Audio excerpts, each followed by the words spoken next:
नमस्कार दोस्तों, मेरा नाम है प्रदीप चौहान। दोस्तों, बिहार को लेकर कल मैंने आपको बताया था कि किस तरह से राहुल गांधी ने चुनाव आयोग को चेतावनी दी थी कि आप ये सब जो कर रहे हैं इससे बच नहीं पाओगे। राहुल गांधी तो चेतावनी तक थे, लेकिन बिहार के जो पार्टियां हैं, जिसमें कांग्रेस भी शामिल है, आरजेडी है, लेफ्ट है और पार्टियां हैं, बाकायदा अब ये एसआईआर को लेकर आर या पार के मूड में आ गई। इन पार्टियों ने अब खुले तौर पर चुनाव आयोग को चैलेंज करना शुरू कर दिया है। चुनाव आयोग चैलेंज एक्सेप्ट करने की बजाय जवाब देने से भी बचता है, सिर्फ प्रेस नोट के जरिए करता है। लेकिन आर या पार की इस लड़ाई में खास करके कांग्रेस ने एक बहुत बड़ा चैलेंज चुनाव आयोग के सामने रखा है। इलेक्शन कमीशन ऑफ इंडिया ने स्पेशल इंटेंसिव रिवीजन के माध्यम से एक तुगलकी प्रक्रिया शुरू की है। हमारा मानना है, और ये हकीकत है, बिहार की ज़मीनी हकीकत है, कि जितने भी आंकड़े इलेक्शन कमीशन द्वारा दिए जा रहे हैं वो सरासर गलत हैं और ज़मीन पे असली वोटर को जोड़ने का काम जो प्रक्रिया इलेक्शन कमीशन ने 24 जून को अपनी ऑर्डर में लिखित रूप से दिया गया, उस प्रक्रिया का बिहार में पालन नहीं हो रहा है। और इसीलिए जितने भी आंकड़े इलेक्शन कमीशन अपने साइट पे या कहीं और दिखा रही है, दावा कर रही है, वो सरासर झूठ है। और ये हम election commissioner, chief election commissioner Gyanesh Kumar ji को आपके माध्यम से बिहार की जनता की तरफ से खुलेआम चुनौती देते हैं कि हर असेंबली में रैंडमली 1000 लोगों को चुना जाए और यह देखा जाए कि प्रक्रिया फॉलो की गई है कि नहीं। और अगर 25% भी सही निकल के आता है तो हम इस प्रक्रिया को मानने के लिए तैयार हैं। कृष्णा अल्लावरू चैलेंज कर रहे हैं चुनाव आयोग को कि 25% भी अगर आप सही साबित कर दे तो हमें कोई दिक्कत नहीं होगी, हम मतलब मानने को तैयार है। दूसरी तरफ जिस पार्टी का सबसे बड़ा स्टेक लगा है इस एसआईआर को लेकर बिहार चुनाव में, वो है राष्ट्रीय जनता दल। तेजस्वी यादव जानते हैं कि पिछली बार इतने से चूके थे, इस बार इतना सा भी चूकना वो अफोर्ड नहीं कर सकते, इसलिए उनके लिए हर हाल में ये चुनाव जीतना बहुत जरूरी है। वो चुनाव बहिष्कार के लिए एक तरह से हामी भर चुके हैं कि अगर ऐसा हुआ तो हम तो चुनाव बहिष्कार करेंगे, क्योंकि उन्हें ऐसा लग रहा है कि ये सिर्फ एसआईआर की कार्रवाई तक नहीं है।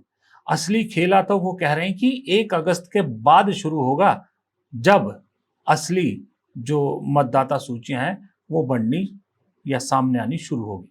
और अभी असली खेला तो 1 अगस्त के बाद ये लोग करेंगे। क्या बोलते हो, एआरओ जो ईआरओ जो होते हैं, ईआरओ जो है, असली खेला तो 1 अगस्त के बाद होना है। अभी तो बिना डॉक्यूमेंट के लोग अपने साइन करके अपने भर के अपलोड कर लिया, ठप्पी मार के। अभी 1 अगस्त के बाद असली चुनाव आयोग खेला खेलने जा रही है। हम लोगों की नजर है और हम लोगों के पास खुला विकल्प है। बेईमानी करना है, लोकतंत्र को तुम खत्म कर रहे हो, जनता का, गरीब का अधिकार छीन रहे हो, उसका अस्तित्व मिटा रहे हो, तो चुनाव का क्या मतलब है? ऐसे एक्सटेंशन दे दीजिए सरकार को। ये कहानी दरअसल बिहार में आगे बढ़ गई है। ये सिर्फ अब एसआईआर या उस तक नहीं रह गई है। ये एसआईआर का मुद्दा और उसके बाद बिहार चुनाव, ये दोनों बीजेपी और नीतीश कुमार भी आप मान लीजिए, दोनों के गले की फांस बन जा। बीजेपी की गले की फांस इसलिए बन गया है क्योंकि इस वक्त इंडिया गठबंधन में एक दरवाजा खोला था। जब अरविंद केजरीवाल ने अपने आप को अलग किया था तो इंडिया गठबंधन के टूटने की बहुत संभावनाएं थी, लेकिन चुनाव आयोग द्वारा एसआईआर करवाने से वो दरार टूटने की बजाय एक ग्लू का काम कर गया इंडिया गठबंधन के लिए। आप खुद रोज देख रहे हैं कि सदन में, संसद के बाहर समूचा विपक्ष एक सुर में ये एसआईआर के खिलाफ एकजुट हो रहा है। यानी जिस इंडिया गठबंधन को जिस विपक्ष को टूटना था वो एसआईआर के चक्कर में इकट्ठा आ रहा है, क्योंकि सबको मालूम है एक न एक दिन उनका नंबर भी आएगा। अभी आरजेडी का नंबर है, कभी कांग्रेस का होगा, कभी तृणमूल का होगा, कभी डीएमके का होगा, कभी शिवसेना का यूबीटी का होगा, कभी एनसीपी का होगा, कभी समाजवादी पार्टी का होगा। और ये चीज तो एक न एक दिन आम आदमी पार्टी को भी झेलनी है। अगर इसे अभी नहीं रोका गया तो एक ऐसा दैत्य बनेगा कि इस दैत्य के चंगुल में हर विपक्षी पार्टी आएगी। इस डर से सब एकजुट हो गए हैं। ये मुसीबत बन गया बीजेपी के लिए। दूसरी तरफ नीतीश कुमार के लिए मुसीबत बन गया कि मजबूरी है, बीजेपी के सहयोगी हैं, मुख्यमंत्री हैं, तो अब खड़े दिखते हैं, वो एनडीए का पार्ट है, लेकिन इसको लेके उनकी पार्टी के अंदर बहुत जो है वो खलबली मच चुकी है। उनके एक सांसद ने दिल्ली में और एक विधायक ने बिहार में बयान दिया कि ये जो एसआईआर की प्रक्रिया है सरासर गलत है, इससे जो है वो निचले तबके के लोगों के वोट कट रहे हैं। यहां तक तो ठीक था, जो सांसद इस बारे में बोले तो उन्हीं सांसद ने सदन के अंदर कहा कि एनडीए का सहयोगी होने के बावजूद 11 साल में बीजेपी सरकार ने, एनडीए सरकार ने बिहार को एक भी रेल नहीं दी, एक भी ट्रेन नहीं दी। उसमें कल अश्विनी वैष्णव रेलवे मंत्री ने कुछ 3 ट्रेनों का नाम गिनाया कि ये बिहार से चलती हैं, लेकिन उनके बयान के बीच में उस जेडीयू के सांसद का जो रिएक्शन था वो आप खुद देखिए, वो सारी सच्चाई खुद बोल रहा है सारा, कि देखिए यहाँ स्क्रीन। अमृत भारत ट्रेन जो कि पटना से दिल्ली, अपने दरभंगा से दिल्ली और बैंगलोर के लिए और पूरी की पूरी अमृत भारत गाड़ियां नई चालू हुई है। और ये प्रधानमंत्री जी का एक बहुत ही विशेष ध्यान है कि अमृत भारत ट्रेन ऐसी ट्रेन है जो गरीब से गरीब वर्ग को भी अच्छी फैसिलिटी की एक ट्रेन। आपने देख लिया वो किस तरह से हाथ हिला के एक तरह से कह रहे थे कि सब झूठ है। अब डर इस चीज का है कि जेडीयू के साथ साथ वो चाहे चिराग पासवान हो, चाहे जीतन राम मांझी हो, चाहे और सबको ये डर सता रहा है कि दरअसल इस सब में वोट अगर किसी का कट रहा है तो उनका कट रहा है, क्योंकि बीजेपी का जो कोर वोट है, जो अपर कास्ट वोट है, उसको ज्यादा फर्क नहीं पड़ रहा और उनके वोट भी नहीं कटेंगे, क्योंकि उनमें तो उनके साथ तो बहुत सारी चीजें हैं, बहुत सिस्टम पूरा साथ है।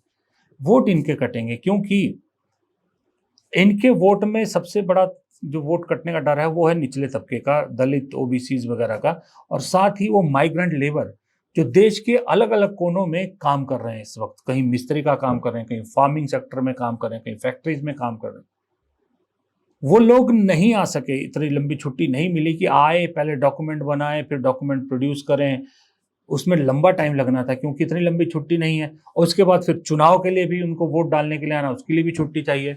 तो बिहार आना जाना आसान थोड़ी है। मान लीजिए पंजाब से कोई लेबर बिहार जाना चाहे डॉक्यूमेंट बनाने के, 3 दिन तो उनके आने जाने में लग जाते हैं, फिर हफ्ता 10 दिन वहां पर डॉक्यूमेंट बनाने में लगेंगे, इतनी लंबी छुट्टी, फिर चुनाव के लिए भी इतनी 4-5 दिन की छुट्टी चाहिए होगी। तो ये पॉसिबल नहीं हुआ। ऐसे में वो वोट कटेंगे, लाखों वोट कट रहे हैं। जो चुनाव आयोग कह भी रहा है ना कि तकरीबन 50 से 70 लाख के बीच वोट कट रहे हैं, वो ऐसे ही वोट हैं ज्यादातर। तो जब ये एक बार वोट छूट गया तो ये वोट किसका, ये बीजेपी का वोट तो है नहीं। और दूसरी बात, जब घर के किसी एक सदस्य का वोट कटेगा, कोई पार्टी काटेगी, तो उनके बाकी सदस्य भी क्यों वोट देंगे, वो भी नाराज है।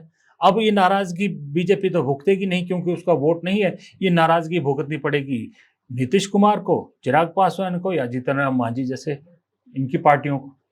तो इसलिए बीजेपी के अंदर भी एक टूट जैसी, एनडीए के अंदर एक टूट जैसी स्थिति बन गई इस एसआईआर की वजह से। इसलिए ये बुरी तरह से फंस गया है गले में, ये जो मुद्दा है एसआईआर का। अब इससे पीछे भी नहीं हट सकती सरकार, क्योंकि इससे पीछे हटती है तो साख पे बात आती है, फिर विपक्ष यही कहेगा कि हम जीत गए, विपक्ष अपनी जीत का जश्न मनाएगा। लेकिन आगे बढ़ती है तो एनडीए में टूट का खतरा है, और विपक्ष अगर बहिष्कार कर देता है चुनाव का तो चुनाव आयोग की साख तो जाएगी, सरकार की दुनिया भर में किरकिरी होगी। क्योंकि भाई अब आप अपने आप को लोकतांत्रिक देश कहते हो और वहां पर विपक्ष ये आरोप लगाता है कि उन्हें निष्पक्ष चुनाव नहीं किया जाता, उन्हें इक्वल प्लेटफॉर्म नहीं दिया जाता, इसलिए वो चुनाव का बहिष्कार करते हैं, तो दुनिया भर में किरकिरी होगी। अब दुनिया भर में फिर सवाल उठेंगे कि भाई जो मोदी जी के खिलाफ जो बातें करती हैं विपक्ष, राहुल गांधी भी बाहर जाके भी कहते हैं कि डेमोक्रेसी के नाम पे वहाँ क्या हो रहा है, तो उस बात को वजन मिलता है। तो अब दोनों तरफ से फंस गई है सरकार।